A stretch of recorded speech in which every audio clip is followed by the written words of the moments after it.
Assalamualaikum warahmatullahi wabarakatuh. Halo teman-teman, perkenalkan nama saya Samah. Saya adalah salah satu mahasiswa di STIE Dwi Mulia yang berada di Sidangsari, Baros.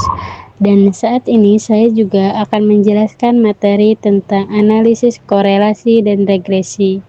Sebelumnya yang terhormat untuk dosen saya yaitu Bapak Sen sebagai dosen MK Statistik Ekonomi.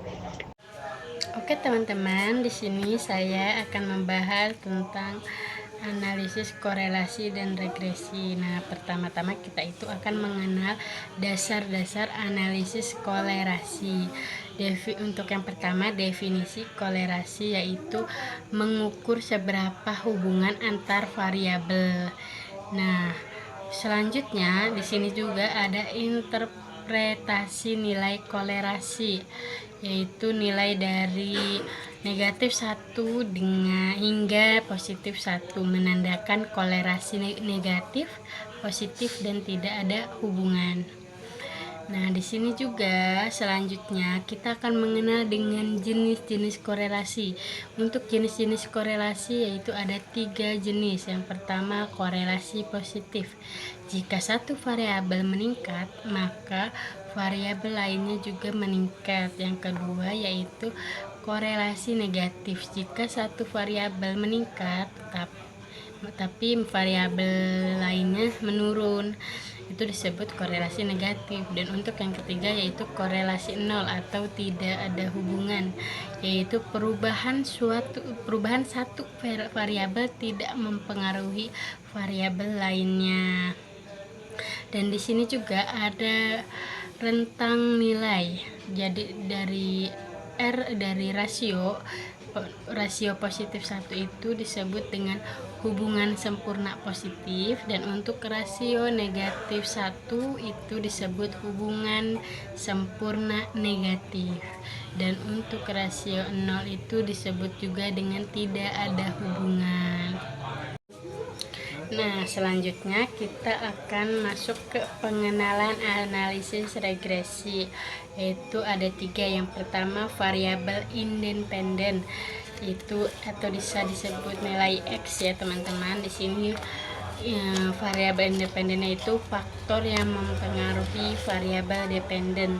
Dan untuk yang kedua yaitu variabel dependen atau nilai Y, yaitu variabel yang ingin diprediksi. Dan untuk yang ketiga itu ada persamaan regresi linear, yaitu Y sama dengan A tambah BX menggunakan variabel independen dan dependen. Dan selanjutnya di sini ada juga jenis-jenis regresi.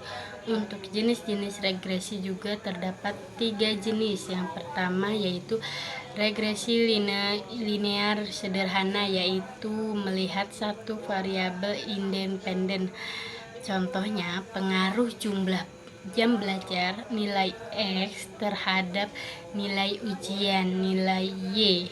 Dan untuk jenis yang kedua yaitu ada regresi linear berganda, yaitu melibatkan 2 atau lebih variabel independen. Contohnya pengaruh jam belajar nilai X1 dan motivasi X2 dan terhadap nilai ujian Y, itu disebut dengan regresi linear berganda. Dan untuk jenis yang ketiga itu disebut dengan regresi logistik, yaitu digunakan saat variabel dependen bersifat kategorik, yaitu contohnya sukses atau gagal, tidak atau iya. Hasil regresi berupa peluang atau probabilitas. Nah, selanjutnya di sini ada komponen persamaan regresi. Komponen persamaan regresi. Yang pertama itu ada nilai Y. Apa itu nilai Y? Nilai Y itu variabel dependen yang diprediksi. Dan untuk nilai X yaitu variabel independen yang mempengaruhi nilai Y. Dan untuk yang A adalah konstanta atau intercept. Dan untuk Yang B itu koefisien regresi, berapa besar pengaruh nilai X terhadap Y. Dan untuk yang E, error atau residu, selisih nilai aktual dan nilai prediksi. Nah, di sini juga teman-teman kita sudah mengenal apa itu analisis korelasi dan regresi. Nah, untuk regresi, tujuan analisis regresi yang pertama itu untuk mengetahui hubungan antar variabel. Yang kedua, mengukur kekuatan hubungan. Dan yang ketiga, membuat prediksi. Dan yang keempat yaitu untuk menguji hipotesis. Nah, teman-teman, untuk kesimpulannya yaitu kedua analisis ini sangat penting dalam pengelolaan data, pengambilan keputusan, pemahaman yang baik terhadap regresi dan korelasi, membantu dalam menganalisis data yang lebih akurat dan bermanfaat. Untuk materi ini saya ucapkan terima kasih untuk saat ini saya menjelaskan hanya sedikit untuk pembukaannya saja. Terima kasih ya teman-teman yang sudah mendengarkan. Semoga materi yang saya sampaikan bisa bermanfaat untuk kalian semua. Terima kasih. Assalamualaikum warahmatullahi wabarakatuh.